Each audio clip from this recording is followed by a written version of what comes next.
Donald ট্রাম্পের Beijing সফরের ঠিক পরপরই রাশিয়ার প্রেসিডেন্ট ভ্লাদিমির পুতিনের চীন সফর আন্তর্জাতিক কূটনীতিতে এক নতুন আলোচনার জন্ম দিয়েছে।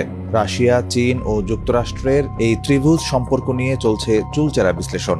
একদিকে যুক্তরাষ্ট্রের সঙ্গে চীনের কৌশলগত প্রতিদ্বন্দ্বিতা বেড়েই চলেছে, অন্যদিকে রাশিয়া ও চীনের মধ্যকার সম্পর্ক পরিণত হচ্ছে এক সুদৃঢ় ভূ রাজনৈতিক জোটে।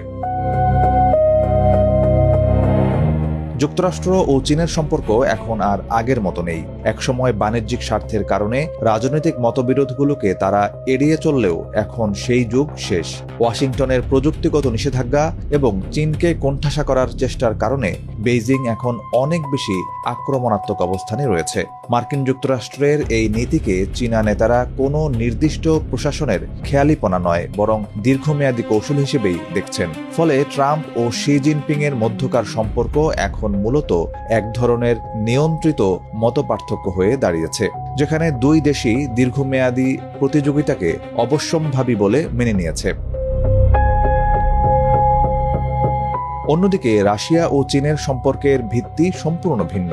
তারা একে অপরকে প্রতিদ্বন্দ্বী নয়, বরং ইউরেশিয়ার ভৌগোলিক বাস্তবতায় নিজেদের কৌশলগত অংশীদার মনে করে। বাণিজ্য, জ্বালানি, বিজ্ঞান থেকে শুরু করে সামরিক সমন্বয়, সব ক্ষেত্রেই এই দুই দেশের অংশীদারত্ব প্রতিদিন গভীর হচ্ছে। ওয়াশিংটনের অনেক নীতি নির্ধারক নিজেদের বৈশ্বিক আধিপত্য ধরে রাখতে এই দুই দেশের মাঝে ফাটল ধরানোর কথা বললেও মার্কিন চাপ উল্টো বেইজিং এবং মস্কোকে আরও কাছাকাছি নিয়ে এসেছে।